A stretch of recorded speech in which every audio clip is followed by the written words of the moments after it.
मेरा सादर प्रणाम। और मैं आपको थोड़ा निराश करूँगा क्योंकि मैं आज फारसी की रचनाएँ आपको नहीं सुनाने जा रहा हूँ।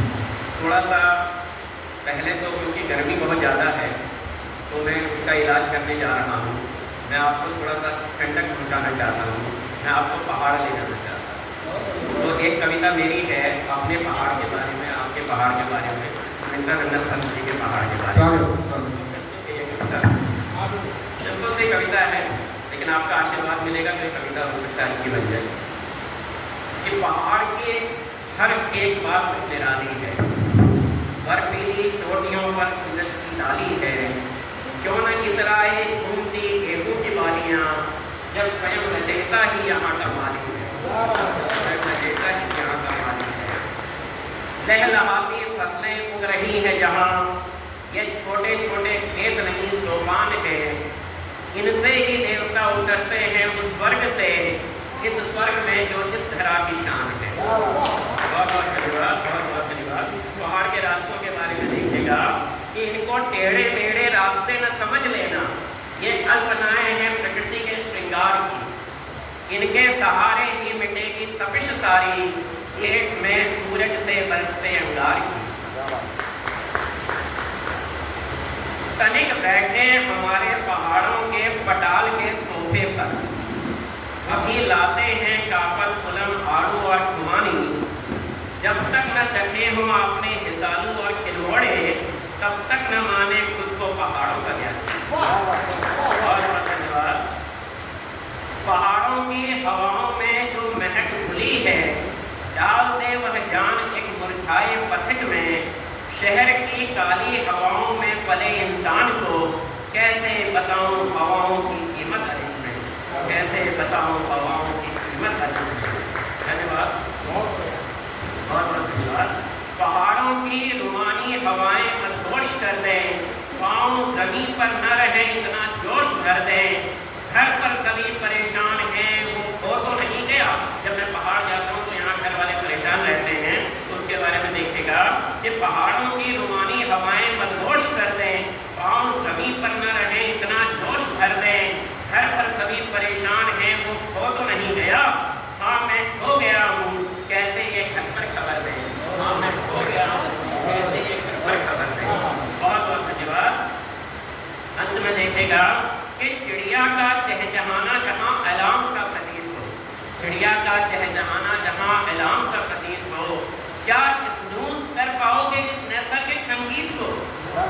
चिड़िया का चहचहाना जहाँ अलार्म सा प्रतीत हो, क्या स्नूज़ कर पाओगे इस नैसर्गिक संगीत को? रात की कालिमा से निकल ललाट पर लालिमा लिए, श्वेत पर्वत कह रहे हैं भूल जाओ अतृप्त अमीर को, श्वेत पर्वत कह रहे हैं भूल जाओ अतृप्त अमीर को। बहुत बहुत धन्यवाद।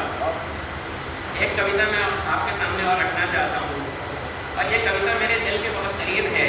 ये मैंने कोविड के दौरान लिखी थी, जब न जाने कितने लोग बेचारे है ना मृत्यु को प्राप्त हो रहे थे, और तब मैंने एक ऑब्जर्वेशन ये किया उस दौरान कि लोगों को अंतिम यात्रा के लिए 4 कंधे भी मयस्सर नहीं थे।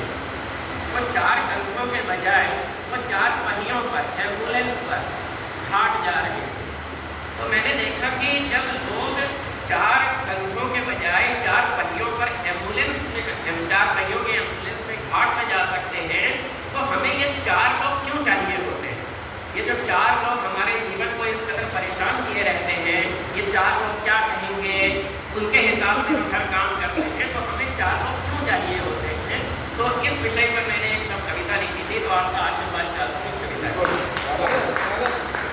तो कविता है 4 लोग, क्यों मेरी अभिरुचियों को सदा बाधित करते हैं ये 4 लोग, क्यों मेरी अभिरुचियों को सदा बाधित करते हैं ये 4 लोग, क्यों मेरी हर सांस की आयु को निर्धारित करते हैं ये 4 लोग, क्यों मेरे जीवन की नाव की पतवार इन्होंने जबरन थामी है, क्यों मेरे जीवन की गति को संचालित करते हैं ये 4 लोग, क्यों मेरे जीवन की गति को संचालित करते हैं ये 4 लोग, क्यों मेरी असफलता के जुलूस के सदा सदस्य रहते हैं ये 4 लोग, क्यों मेरी असफलता के जुलूस के सदा सदस्य रहते हैं ये 4 लोग, क्यों मेरी निंदा जिंदा बैठक में शामिल अवश्य रहते हैं ये चार लोग, जब मेरी नस नस की खबर पल पल रखते हैं ये चार लोग, क्यों तब मेरे जीवन के कठिन पलों में अदृश्य रहते हैं ये चार लोग, क्यों तब मेरे जीवन के कठिन पलों में अदृश्य रहते हैं ये चार लोग।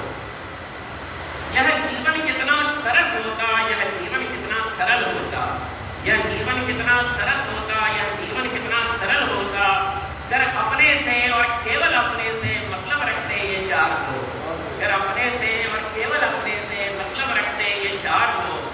यह जीवन कितना तरल होता, यह जीवन कितना तरल होता, सांपों में ही केवल तरल होता, यह जीवन कितना तरल होता, सांपों में ही केवल तरल होता, अगर हमको अपने हिस्से का जीवन हमको ही जीने देते ये चार लोग, अगर हमको अपने हिस्से का जीवन हमको ही जीने देते ये चार लोग। और अंत में जब चिता की अग्नि में भी हाथ कांपते हुए, जब चिता की अग्नि में भी हाथ कांपते हुए मृतक की कुछ कमियां निकाल जाते हैं ये चार लोग, जब चिता की अग्नि में भी हाथ कांपते हुए मृतक की कमियां